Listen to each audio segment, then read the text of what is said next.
bahwa masyarakat di sebagian tempat atau kecamatan atau wilayah di Nganjuk itu memang kita ketahui bersama masih kita temukan yang belum pakai helm. Nah itu sebetulnya kepolisian sudah berupaya semaksimal mungkin, ya sudah berupaya semaksimal mungkin.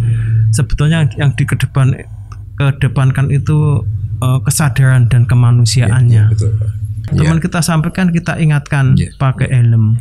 Tolong pakai helm dimanapun tempatnya, keberadaan. Begitu pegang sepeda motor mau ke tempat umum, ayo pakai helm demi keselamatan kita.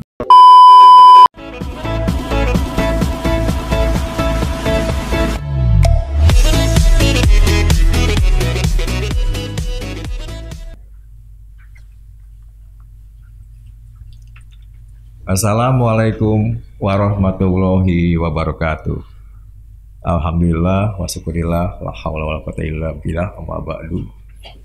Sahabat Smekta sekalian, selamat datang di Smekta Channel. Kembali kita bertemu.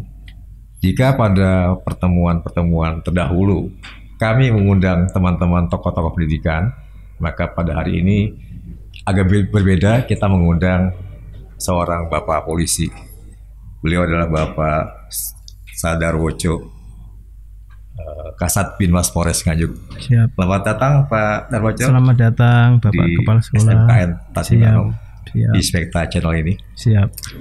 Tapi sebelum kita bincang-bincang Pak Darwoco ya, izinkan pertama saya menyampaikan sekali lagi kepada teman-teman saudara umat Muslim yang merasakan puasa, selamat berpuasa. Sekarang sudah hari-hari terakhir ini, hari-hari terakhir menjelang Idul Fitri, kita manfaatkan semoga dengan puasa ini menambah ketakwaan kita semua. Yang kedua juga saya tidak berhenti-hentinya untuk menyampaikan semua Smekta Channel, semua Smekta, sobat Smekta, semua teman-teman semua, saudara semua, hati-hati tetap menerapkan protokol kesehatan yang baik dan benar. Sekali lagi, selalu menggunakan masker, kemudian menjaga jarak, mencuci tangan, menghindari kerumunan, juga menghindari hal-hal mobilitas yang tidak penting, dan juga mungkin bagi yang teman-teman yang mudik, jangan mudik ya, siap Pak Woco ya, itu mungkin karena sekarang pandemi COVID bukan semakin turun ya. Di luar itu di India, bahkan di Malaysia katanya sudah kedatangan ini Pak Darwoco Thailand juga. Varian baru dari India ya, yang jauh lebih berbahaya. Mudah-mudahan tidak jadi di Indonesia ini, di Jawa dan terutama di Nganjuk ini Pak Darwoco ya. Oke Pak Darwoco, sekali lagi selamat datang jaringan tamu saya yang keempat ini. Terima kasih. Iya. Pak Darwoco. Siap. Polri itu bagi sebagian masyarakat itu ada sebuah profesi yang dicintai juga ditakuti, ya. Juga dirindukan, juga ditakuti, dibenci kadang-kadang. Ini mungkin kami teman-teman Smekta mungkin itu ingin tahu Pak Darwoco, apa sesungguhnya tupoksi Polri yang sesungguhnya itu. Iya. Terima kasih Pak Kepala Sekolah. Sebelum saya menyampaikan, saya sudah disampaikan Pak Iwan tadi, nama saya dinas di mana, sebagai apa, sudah jelas semuanya. Kami sampaikan untuk tupoksi Polri, yaitu sebagai pelindung, pengayom, dan pelayan masyarakat serta penegakan hukum. Di situ tertuang dalam Undang-Undang tentang Kepolisian Nomor 2 Tahun 2009. Di situ dituangkan sebagai pelindung, polisi akan melindungi masyarakat dimanapun berada, siapapun, suatu contoh. Ada satu masyarakat yang dianiaya di salah satu tempat, dianiaya. Di situ masyarakat pada umumnya tidak berani mau melindungi, mau membela, mau menghentikan pelaku yang menganiaya itu. Dimanapun yang kita tahu, kita lihat bersama, kadang-kadang di YouTube atau kadang di WA dan sebagainya, tidak ada yang berani untuk melindungi. Di situ kalau di situ ada kepolisian yang sudah ditanamkan mempunyai jiwa kepolisian, walaupun satu akan berani untuk melindungi masyarakat yang teraniaya itu. Satu contoh.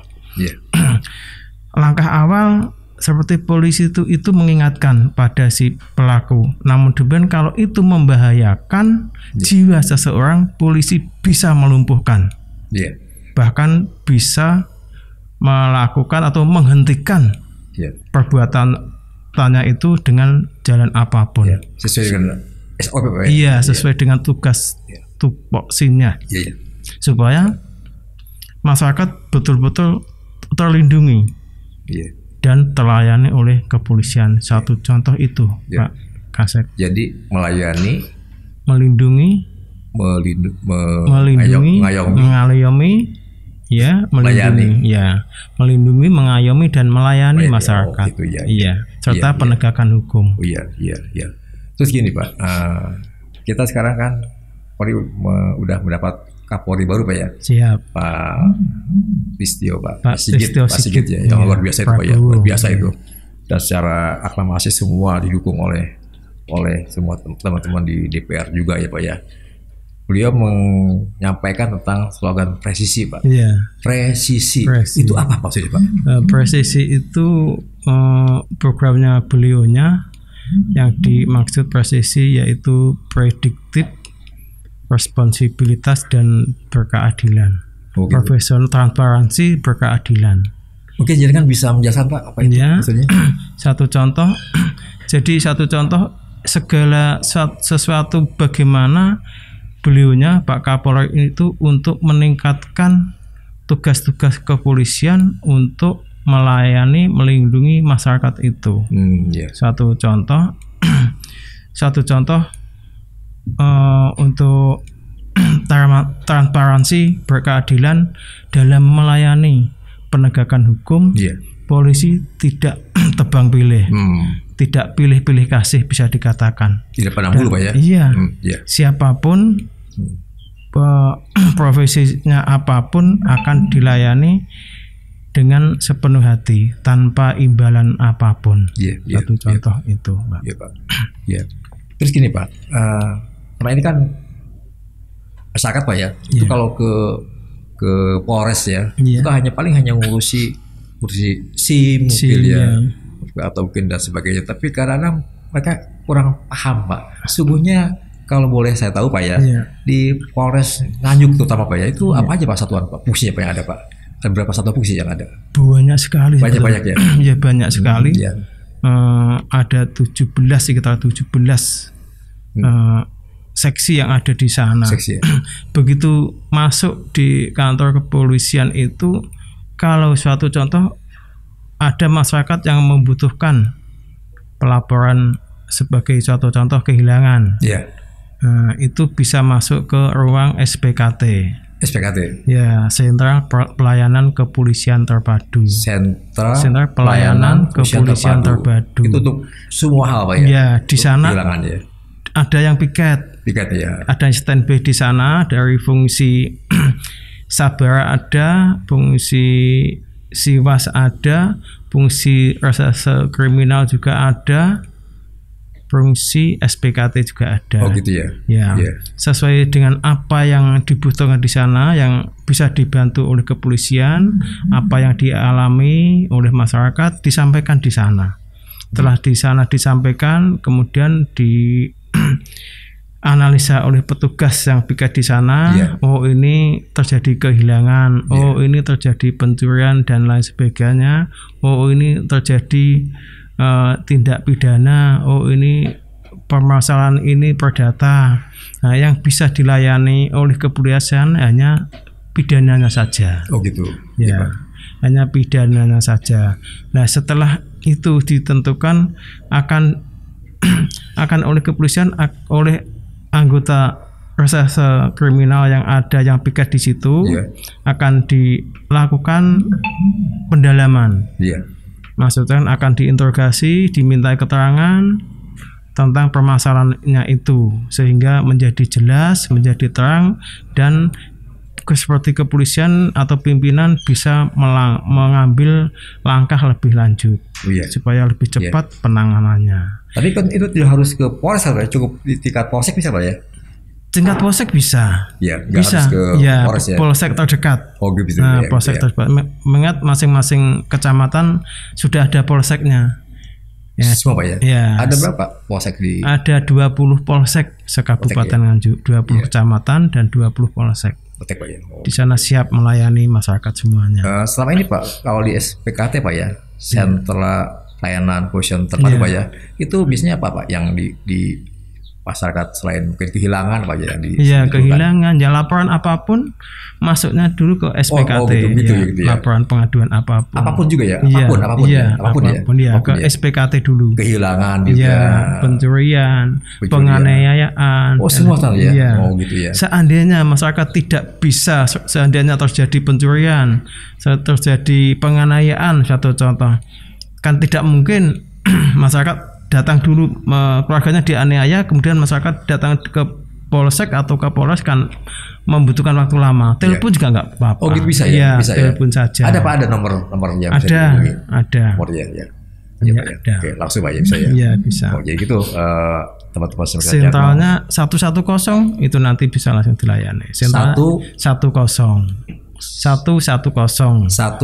Iya, bebas pulsa. Oh, bebas pulsa ya. Itu bebas pulsa. Jadi begitu teman-teman spektator semua, jika jenengan coba-coba semua mengalami hal-hal mungkin entah itu kehilangan, entah itu penganiayaan, entah itu pencurian dan sebagainya, bisa langsung datang ke polsek setempat terdekat atau langsung tadi lewat kalau kehilangan sementara ini langsung datang ke polsek. Ingat akan dibuatkan bukti kehilangan itu, tanda lapor kehilangan. Gitu Pak. Oke. Terus gini Pak, sekarang kita bicara tentang ini Pak, tentang saya agak prihatin Pak ya Pak Darwoco ya, tentang lalu lintas ini. Siap. Kalau di Nganjuk mungkin, kalau di Nganjuk kota saya lihat memang cukup ini Pak, cukup tertib Pak. Tertib Pak, saya lihat. Jadi semua pengendara motor itu pakai helm semua. Tapi kalau di beberapa tempat kecamatan juga di Arom ya, Jayang Pak ya, itu kadang-kadang masih banyak warga-warga yang dengan anaknya itu tidak menggunakan helm kadang-kadang itu. Dan dia dengan tanpa sungkannya lewat ke depan polsek, misalnya polsek dan sebagainya, ke jalan utama ya. Nah saya paham, sungguh ya. Kadang-kadang masih ada pakai betul. tingkat anggota untuk menegakkan aturan tadi di masyarakat ya. Bahkan saya juga di sini di SMK ini itu kalau saya jujur Pak ya, hampir mungkin sebagian besar siswa kami nggak punya SIM dan mereka membawa motor gitu ya. Tapi akhirnya kami di sini ditegakkan Pak untuk yang motor yang pakai lengkap, pakai helm, lengkap semua alat-alatnya, boleh masuk ke sekolah. Tapi bagi yang tidak lengkap, tidak kami larang. Ya karena memang wajar Pak, siswa kami jauh-jauh semua, mereka dan belum ada angkutan umum, ya biarpun sekarang ada bis gratis ya, tapi kan tidak menjangkau semua tempat ya. Ada. Juga keduanya mereka bareng-barengan kalau menggunakan sepeda ontel, mungkin sepeda pancal, mungkin terlalu lama ya. Itu masalah mungkin, sehingga akhirnya kami ini. Tapi dan saya untuk di teman-teman sendiri Pak ya, bagi teman-teman di sini yang keluar sekolah ini, teman-teman guru atau karyawan ya, yang tidak pakai helm, jujur Pak, saya potong gaji Pak. Potong gaji Pak, karena kami itu kan contoh buat masyarakat betul. Nah sekarang bagaimana itu sikap kepolisian dalam hal ini Pak? Karena itu kan pembiaran Pak ya, pembiaran, sehingga kalau ada hal-hal kecil aja, kalau masyarakat dibiarkan tahu itu pelanggaran, dibiarkan aja akan mengundang pelanggaran yang lainnya yang bahaya kan ya. Ini gimana selama ini mungkin apa rencana-rencana besar ke depannya dari Polres Nganjuk atau Polsek ya, sehingga hal-hal ini tuh jangan sampai terus dibiarkan terus Pak, karena ini contoh yang kurang bagus buat anak-anak kami, buat masyarakat sebagainya. Mungkin tanggapan jenengan tentang hal ini gimana? Terima kasih Pak Iwan tentang masukannya, bahwa masyarakat di sebagian tempat atau kecamatan atau wilayah di Nganjuk itu memang kita ketahui bersama masih kita temukan yang belum pakai helm. Nah itu sebetulnya kepolisian sudah berupaya semaksimal mungkin, sudah berupaya semaksimal mungkin. Sebetulnya yang kedepankan itu kesadaran dan kemanusiaannya. Selalu kita himbau dimanapun tempatnya, kami ini Babin Kamtibmas dan lain sebagainya itu kalau ke desa-desa, pertemuan kita sampaikan, kita ingatkan pakai helm, tolong pakai helm dimanapun tempatnya, keberadaan. Begitu pegang sepeda motor mau ke tempat umum, ayo pakai helm demi keselamatan kita. Siapa lagi yang melindungi nyawa kita kalau tidak kita? Mengingat yang dengan mengamankan kepala kita, otomatis tempatnya nyawa kita kan seakan-akan di kepala kita. Begitu jatuh kecelakaan, memang kita semuanya tidak mengendaki kecelakaan, tapi kita semua tidak tahu kapan terjadi kecelakaan, kapan kan tidak tahu. Ya, kalau terjadi kecelakaan, kalau pakai helm kan ada yang melindungi. Banyak upaya kita sudah maksimal sebetulnya, Pak Kasek. Tapi kesadarannya masyarakat itu yang masih minim sekali. Kesadaran masyarakat itu yang masih minim sekali. Bahkan dulu saya jumpai ada tokoh masyarakat di salah satu desa di kecamatan lain, tidak di sini, itu kemanapun nggak pakai helm. Katanya kalau pakai helm, Pak, saya kalau pakai helm itu guatel, sakit kepala saya, guatel kepala saya gitu. Padahal dia tokoh ya? Padahal tokoh masyarakat. Panutan ya? Iya, panutan masyarakat. Bahkan satu kecamatan, panutannya semuanya satu kecamatan itu tidak ada yang tidak kenal dengan beliaunya. Tapi beliaunya tidak mau pakai helm karena yaitu katanya guatel Pak saya ini kalau pakai helm. Ya mohon maaf. Jadi dengan demikian kita menjadi ewuh pakai ewuh. Ewuh pakai ewuh. Memang budaya Indonesia, budaya ketimuran itu memang pendekatan, kita tumbuhkan kesadarannya dan lain sebagainya. Penegakan hukum sudah upaya dilaksanakan. Kurang-kurang ya. Satlantas Polres Nganjuk itu sebelum atau bahkan awal-awal pandemi, sebelum pandemi itu melaksanakan rahasia di sini, dimasukkan ke polsek semua yang nggak pakai helm itu, bahkan sampai mengganggu anak-anak siswa atau pelajar yang masuk sekolah itu, bahkan terganggu pelajarannya dikarenakan sepeda motornya diamankan, tidak bawa STN, tidak punya SIM, apalagi tidak bawa helm, sehingga mengganggu pelajarannya. Dengan demikian kadang polisi mendapat keluhan masyarakat, Pak tolong jangan kalau pagi jangan dioperasi dan ini anak saya tidak bisa masuk sekolah dan lain sebagainya. Tapi anaknya itu tetap bandel, tidak mau pakai helm. Itulah. Nah makanya itu tugas kita bersama, Pak Kasek, tugas kita bersama untuk menumbuhkan kesadaran anak-anak kita, masyarakat kita, bagaimana supaya lebih dan bisa dan mau mentaati peraturan lalu lintas itu demi keselamatan jiwa dan nyawa kita di jalan khususnya. Setuju Pak Kasat ya. Karena begini Pak Kasat, kenapa saya ungkap itu, karena lalu lintas itu yang paling gampang ketok mata itu loh, kelihatan ya. Kalau mungkin tindak-tindak lainnya mungkin kita nggak nampak, tapi kalau namanya lalu lintas itu nampak, kelihatan ya. Jadi ketika ada pelanggaran kita nampak sekali itu ya. Dan saya sedih Pak, sedih ya. Sama sedih. Jadi Pak Kasek ini sudah mempunyai jiwa polisi. Iya. Nggak pakai helm sudah sedih saja. Kalau saya gitu. ini Pak, guru saya tuh tanya teman-teman ya. Jadi kami kalau nggak pakai ketahuan saya potong Pak gaji Pak. Tuh saya potong Betul, Pak. Karena sekali lagi bagaimana kita bisa kasih contoh ke siswa kalau kita sendiri nggak bisa. Iya betul, terima kasih sekali. Iya. Jadi gitu Pak. Kasat. Dan ini kan juga, makanya kalian juga ada anak kecil-kecil Pak, saya lihat ya, anak kecil-kecil masih di bawah umur SD mungkin ya, naik motor sebagainya. Jadi sekali lagi ini orang tua juga Pak, orang tua yang membiarkan anaknya lepas ya dan bangga, bukan orang tua juga bangga, anaknya kecil udah bisa naik motor ya bangga, itu berbahaya buat dirinya. Karena begini, sobat sekalian, begitu anak, begitu kita naik motor, ya, hanya ada dua pilihan, satu selamat, dua celaka. Iya betul. Nah kalau celaka 3 pilihan, satu luka ringan, luka berat, atau meninggal dunia. Jadi sekali lagi emang ini mah semua harus sadar gitu ya, karena polisi juga manusia biasa yang juga punya pakai tadi itu ya, tanggo dewe, konco dan sebagainya. Jadi harus bareng-bareng lah. Terutama kan Projaya kan sangat kecamatan yang besar Pak. Kan orang dengan gampangnya itu biasa gitu loh, kayak liar itu ya, dibiarkan, dan itu akan kurang bagus.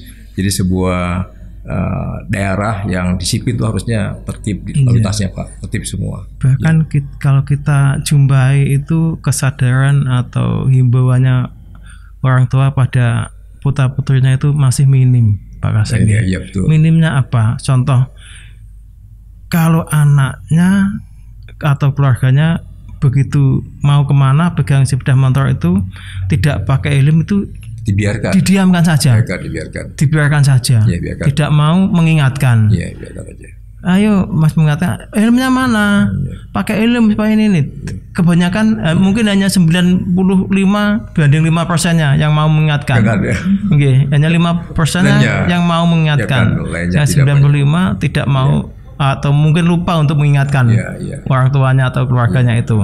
Sebabnya kita jumpai semacam itu kalau kita sedang di tempat atau namu di teman kita, di masyarakat, sedang sambang desa, sedang kunjung, itu kebanyakan didiamkan, tidak mau mengingatkan pada anak-anaknya supaya pakai helm.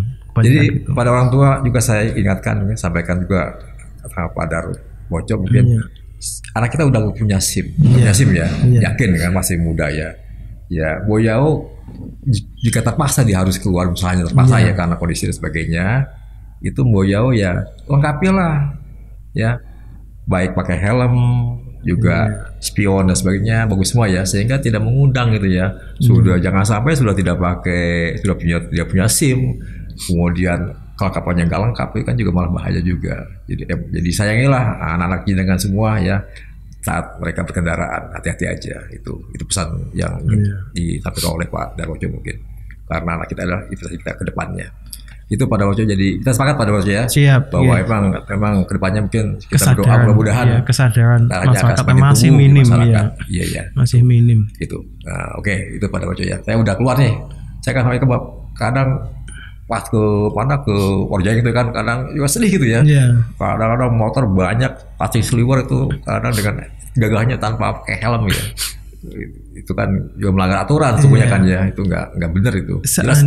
Seandainya kepolisian bertindak tegas, seandainya begitu yang tidak pakai helm kita tangkapi dan sebagainya, tambah gimana lagi nanti jadinya. Saya paham Pak. Tapi emang nanti kedepannya mungkin ya mudah-mudahan orang tua masyarakat semakin sadar ya, bahwa ini menyangkut keselamatan jiwa mereka, jiwa anak-anaknya, juga jiwa orang lain ya. Itu hati-hati aja ke depannya. Kita doa Pak ya. Kita doa bersama supaya tahun depan mungkin ke depannya semakin tertib Pak ya. Itu Pak. Sekarang ini Pak Darwojo, sekarang beralih ke masalah Kamtibmas ini. Sekarang kan pandemi Pak. Banyak perusahaan-perusahaan yang kolab ya.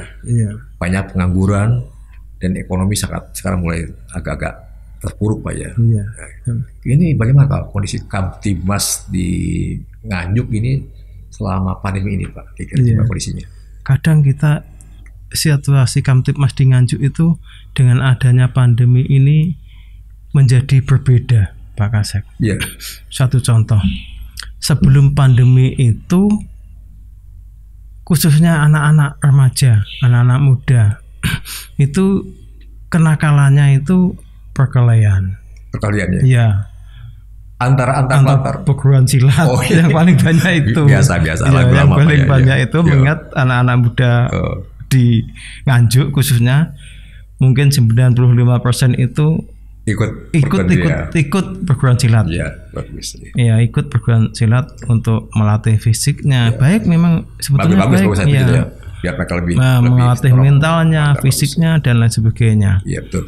Tapi sewaktu pandemi ini itu semuanya kan sekolah pun tidak tatap muka, ya pun mungkin pelatihan perguruan silat pun juga tidak seperti dulu lagi, menjadi dikurangi dan lain sebagainya.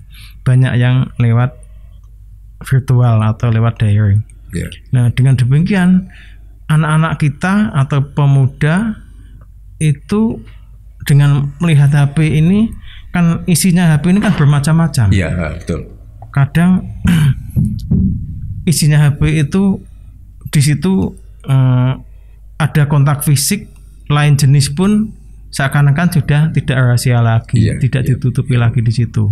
Sehingga diam-diam melihat itu mungkin masuk di dalam hatinya anak-anak kita mungkin. Gitu ya. Ya melihat itu. Setelah ada pandemi ini kenakalan terjadi Kamtibmas itu menjadi berubah.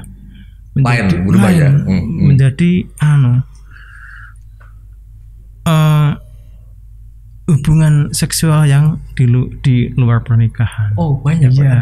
Iya. Itu cukup signifikan. Iya, beralih ke situ.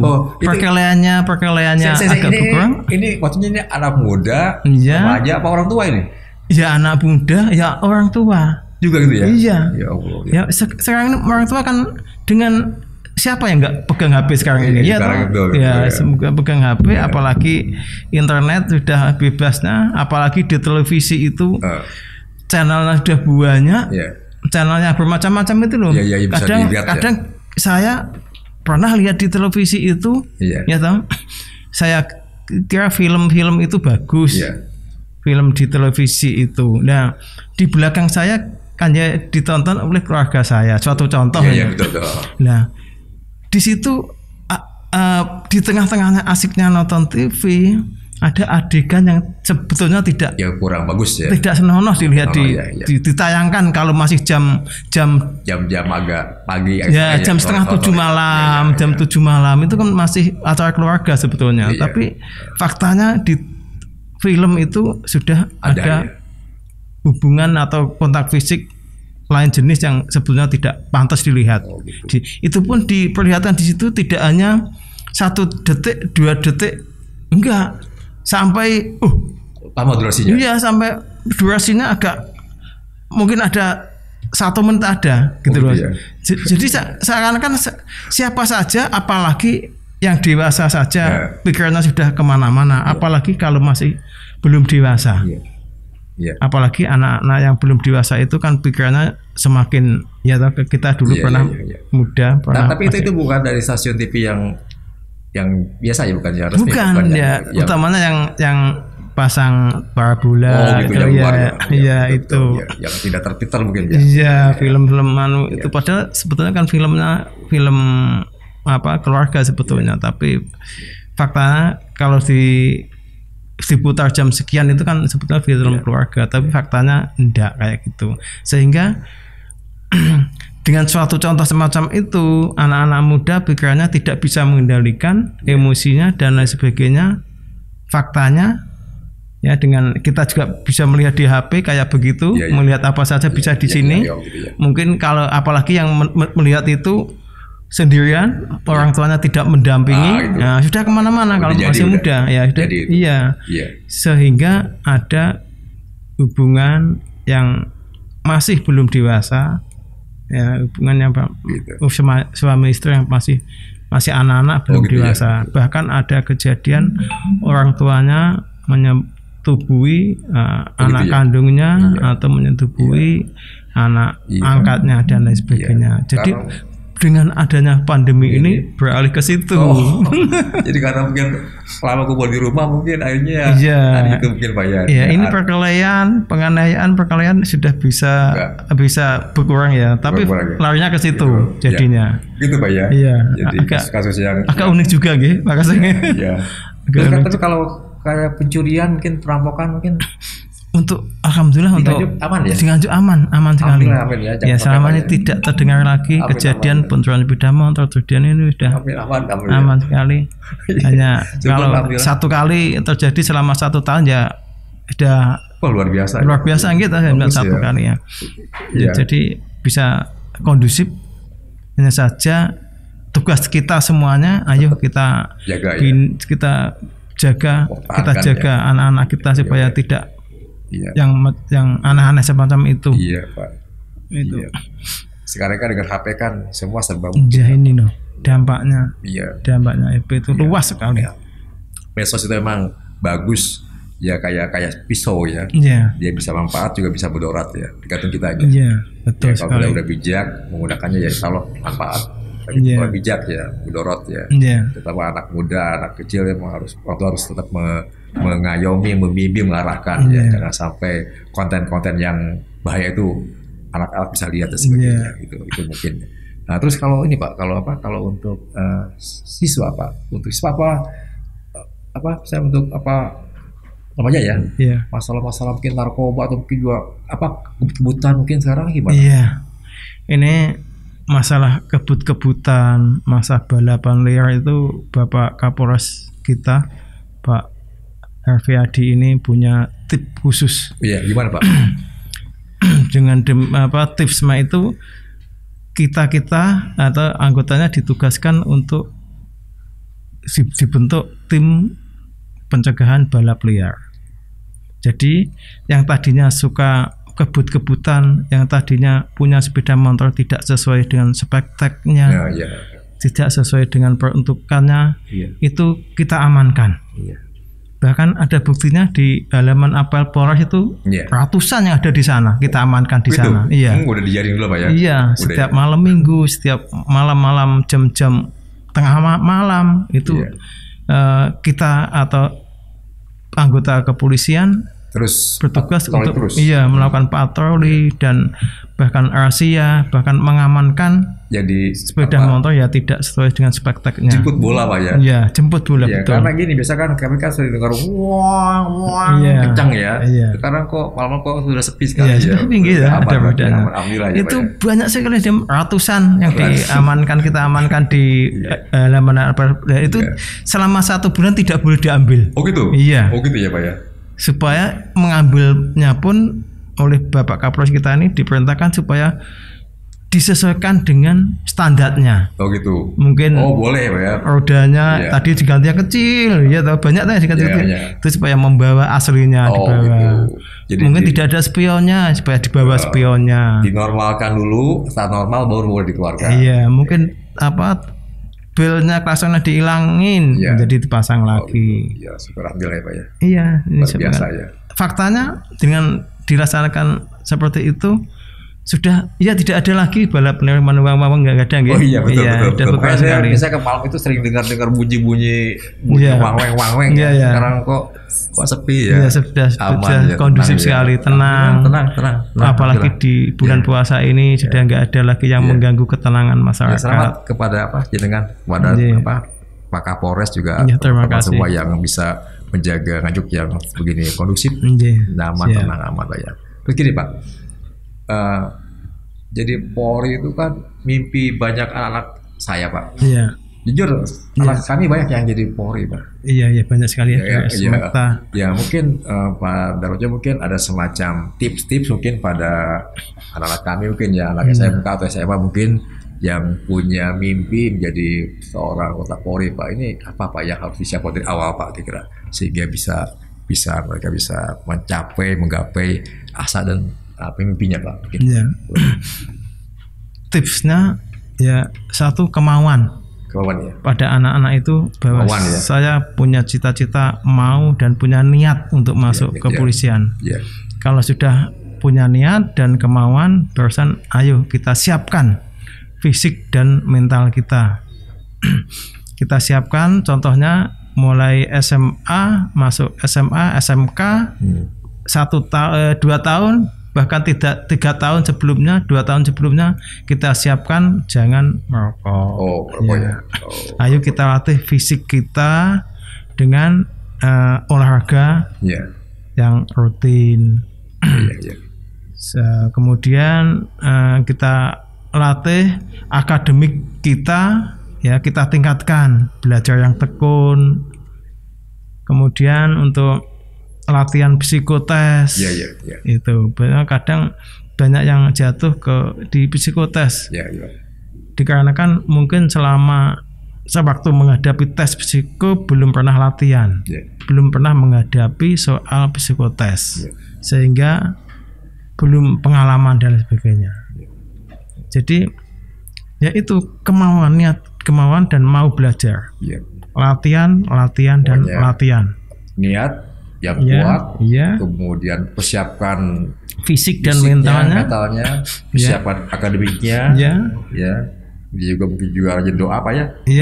Doa mendekatkan diri pada Allah Subhanahu wa taala, dan jangan macam-macam, jangan begadang, jangan minum minuman yang tidak bermanfaat. Kita jaga kesehatan kita jaga kesehatannya anak-anak itu. Sebabnya sekarang ini masuk polisi semakin sulit dan ketat. Sulitnya itu banyak saingannya. Yang kedua di ranking nilainya. Nilainya mana yang nilainya bagus bisa mengalahkan teman-temannya, bisa masuk ranking, itu yang akan masuk dan lolos mengikuti pendidikan.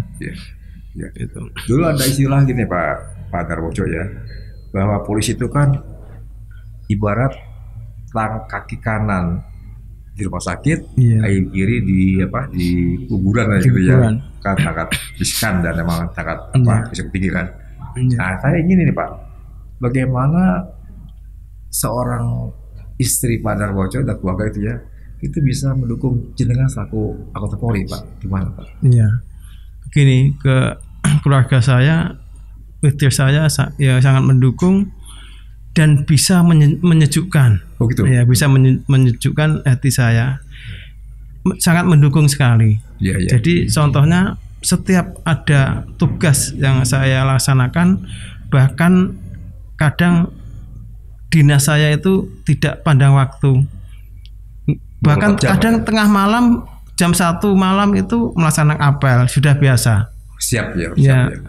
Sudah jam 5, jam 17 itu barusan pulang.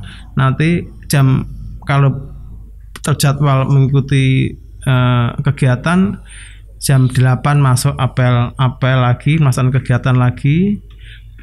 Dan kadang kalau terplotting lagi jam 24 itu ya seperti tadi yang kami sampaikan, melaksanakan kegiatan balap liar itu, mengantisipasi itu, melaksanakan rahasia itu. Jam 12 malam, jam 11 malam apel lagi dan melaksanakan sampai jam 2, jam 3, bahkan menjelang sahur ini juga rutin kami laksanakan. Satu contoh itu. Jadi, dan itu pun istri saya selalu mendukung, tidak pernah memutuskan semangat. Contoh ya, setiap saya jam sekian baru pulang, capek, itu dia, istri saya itu pandai meredam dengan kata-kata yang manis, menenangkan, menenangkan. Ya nggak apa-apa, yuk istirahat dulu, sabar istirahat dulu. Kadang-kadang sampai anak saya itu kalau melihat saya capek, aduh bapak ini masuknya itu tidak ada waktu sewaktu-waktu, kadang malam, tengah malam juga masuk dinas gitu. Terus kadang anak saya, udah saya dulu, saya nanti kalau gede ke pendidik saja, ke guru saja gitu. Supaya ada waktunya, itu ada batas waktunya, ada jam-jam jelas gitu. Tapi faktanya juga setelah gede ini, setelah menentukan kuliah juga menentukan kuliah di program pendidikan. Oh iya. Alhamdulillah ini juga udah lulus, juga kemarin ikut PNS, juga Masuk juga lulus juga masuk. Alhamdulillah. Berapa orang Pak putranya Pak? Satu, jadi dua anak saya dua. Ya, yang besar ini sudah lolos ya. PNS ya. Begitu ya. Yang satu masih kuliah. Oh, waktu kuliah. Jadi putra semua. Cewek semua. Aduh. Iya. Jadi jenengan di rumah paling ganteng Pak? Iya, Pak. Iya Pak Darwoto. Selamat Pak Darwoto ya. Jenengan dikaruniai seorang istri yang sangat betul. Sangat perhatian. Iya. Juga sangat menyejukkan, menenangkan. Iya, tidak pernah kalau saya mengeluh capek langsung dia ikut enggak, tetap disemangati. Iya. Apa yang dibutuhkan, bagaimana supaya capeknya hilang, dan ada saja tips-tips untuk menghilangkan capek saya itu. Iya, alhamdulillah. Iya. Kadang kalau capek diam-diam dipanggilkan itu tukang pijet itu. Iya. Iya, berarti apa? Oh, ini udah waktunya. Berapa? Bayi Tijarati ya? Iya. Rumahku surgaku Pak ya. Selamat ya. Iya. Luar biasa. Oke Pak Darwoto, mungkin nggak terasa ini. Terus terakhir Pak Darwoto, mungkin kami ingin Mas sudah setengah jam ini. Harapan jenengan sudah setengah jam. Oh, lebih bahkan. Gak apa-apa. Cepat sekali ya. Nanti ngobrol kita terasa. Ini Pak Darwoto. Iya. Mungkin jangan punya harapan mungkin gimana harapan tentang seorang Polri ya untuk masyarakat, untuk siswa kami mungkin dalam hal mungkin terutama hukum ya. Iya. Harapan kami kepada masyarakat ya, tolong kita taati bersama, kita patuhi hukum yang ada di Indonesia ini, kita patuhi peraturan lalu lintas, supaya di lingkungan kita, di wilayah kita, di keluarga kita menjadi kondusif, aman dan kondusif, dan kita bisa melaksanakan kegiatan dan aktivitas dengan tenang dan leluasa. Dengan mentaati hukum dan peraturan yang ada. Ya, terima kasih Pak Darwoto. Luar biasa jenengan sudah ngomong kata saya Pak Darwoto. Mulai jadi amal jariah Pak Darwoto ya. Terima kasih teman-teman semua ya. Jadi kan sobat spektator sekalian, kita udah bincang-bincang cukup panjang dengan Pak AKP Darwoto, Kasat Binmas Polres Nganjuk, tentang tugas beliau sebagai seorang polisi. Semoga manfaat kita semua. Sekali lagi saya ingatkan, tetap jaga prokes kesehatan dan selamat berpuasa dan selamat nanti merayakan hari Idul Fitri, dan jangan mudik bagi yang mau mudik ya, hati-hati aja. Saya akhirul kalam. Wassalamualaikum warahmatullahi wabarakatuh. Waalaikumsalam warahmatullahi wabarakatuh.